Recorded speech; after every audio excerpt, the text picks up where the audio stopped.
The Ace Pro is big competition for GoPro, and I'm going to tell you about the 10 features that makes the Ace Pro unique, as well as talk about the design, battery life, low light capability, image comparisons, accessories and more. The camera is a solid design and it's slightly bigger and heavier than the GoPro 12. On the front of the camera there's a small LCD screen which displays basic info about the record mode you're using, battery and memory card status. The screen on the front doesn't give you an image preview, so you can't use this to line up your shots. But instead you have the killer feature with this camera, and that's the 2.4-inch flip-out LCD screen on the back. And with this screen you can preview your shot pretty much at all times as it moves through this complete range from flat on the camera to above the camera facing forwards. And of course this makes it easier to line up your shot for vlogging or filming yourself on a bike, etc. But where I found the flip-out screen most useful is when you're filming at an awkward angle, because you can still monitor the shot with no guesswork.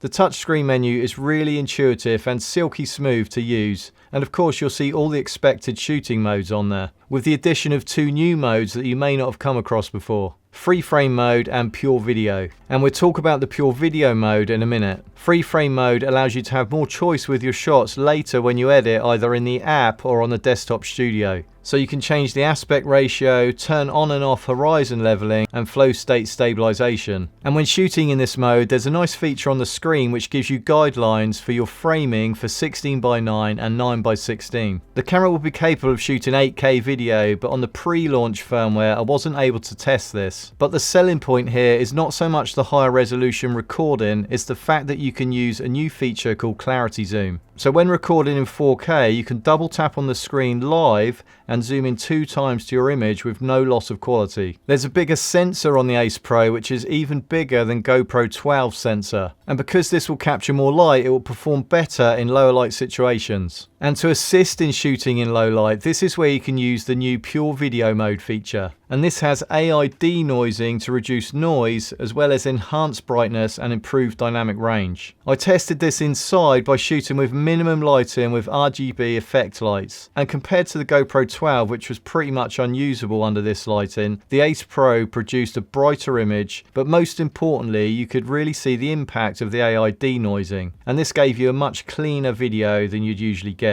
And if we use this feature in a more realistic situation, adding a bit more light inside or outside under ambient street and building lighting, you can really see the potential this feature has. But even for daytime filming, there's an active HDR feature which isn't a separate mode that you select, it's actually built into the standard video mode. I was shooting with this mode literally up to about 5 minutes before darkness, and I thought I'd have to switch to pure video mode, but I stayed in standard video mode as it was giving me some really nice contrast and detail in the sky, and it was holding the exposure on my face. But you can of course shoot at higher frame rates for super slow motion video at 120 frames a second in 4K mode. And the camera is also waterproof to 10 meters.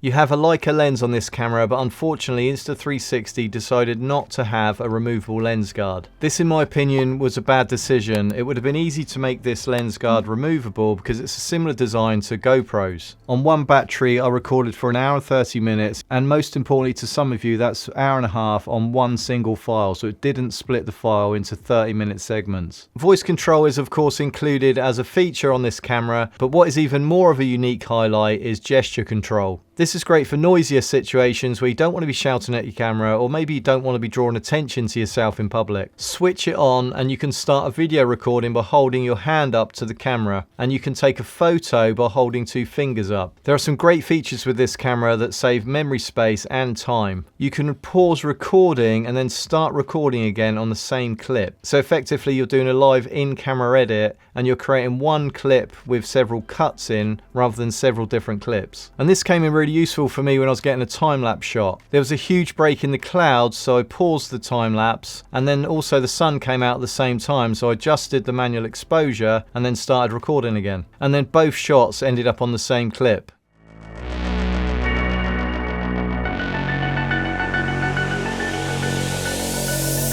You can also cancel and delete the current recording without going into your clip library, which saves a lot of time. And it's a great way to immediately manage your footage and to avoid having unnecessary clips cluttering up your memory card. And when you're transferring footage from the camera to the app, you can do this in the background. You don't have to have the app open. And again, this just saves time, and it means you can get on doing other stuff on your phone while your footage is downloading. You can also enable highlights assist. So when you finish shooting, you can use this in-camera AI feature to find the best moments from one single clip. It will then show you these highlights on the screen on the camera, so you don't have to go into the app to see them. And these highlights are saved as a separate clip in camera, and they can be transferred to the app when you connect later. Insta360, as expected, have really pushed the AI features on this camera. Previously, to create motion blur in your action shots, you'd need to use ND filters so that you can take more control of your shutter speed. But now you can create motion blur in the app with a touch of a button. And this camera uses the same app as all of Insta360's cameras, so you have the ability to use all of the powerful AI features in the app, including auto edit. But it doesn't stop there, and Insta360 have also teamed up with a third party to create a new shot lab effect called AI Warp. And this is like ChatGPT but for your videos. You can import a clip and then you change yourself, your pet, or the whole image into a space theme, a retro theme, a sci-fi theme, etc. Or you can write your own custom commands, ask it to change the sky, or turn your dog into a lion. I know it sounds gimmicky, but it's really great fun to play with. The camera can also integrate with your Garmin device or your Apple Watch, and you can overlay the GPS stats over the top of your video images. But if you haven't got an Apple Watch or any other GPS device, then you could consider the new Insta360 GPS Preview Remote. And this is a small LCD screen, slightly bigger than a smartwatch, and it comes with two straps, so you can wear it on your wrist or attach it to your handlebars or even a selfie stick. And it allows you to remotely monitor the shot when the camera is out of reach, and also gives you GPS data that you can overlay on your bike rides, for example.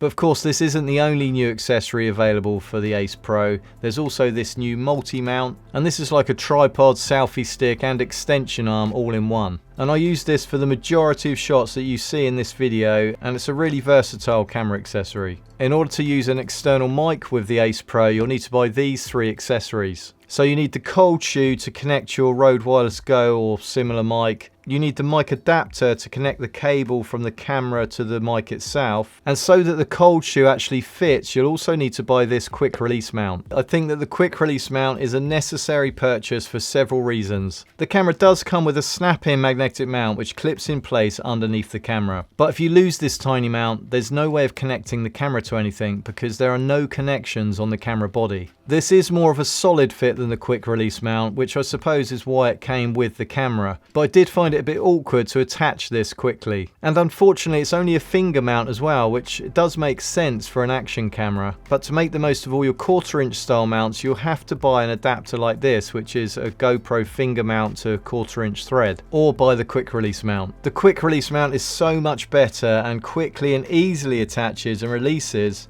and also has both 1/4 inch thread and a finger mount. In the box there's also this sticky mount which has got a GoPro finger attachment on top, but I'm never a big fan of these sticky mounts, so I haven't tried this yet. I think generally from a mounting perspective only, what was included in the box is a bit disappointing, because most people have to buy another adapter of some sort to make their existing mounts or their new mounts work with this camera. Now you may be wondering why I keep referring to this camera as the Ace Pro and not just the Ace. Well, it's because there is an Insta360 Ace camera as well as the Ace Pro, and this is a cut down version of the Pro. It's very slightly lighter, smaller sensor, shoots up to 6K instead of 8K, and it has a cheaper lens that isn't co-engineered by Leica. And I haven't compared this yet to the Pro, but if you wanted to save a few quid, then it might be a better option for you. But this is just an overview of the features of the Ace Pro, so you want to watch this video next with top tips to how you get the most out of this camera. Let me know what you think of the Ace Pro in the comments. My name's Rich, thanks for watching, and I'll see you in the next video.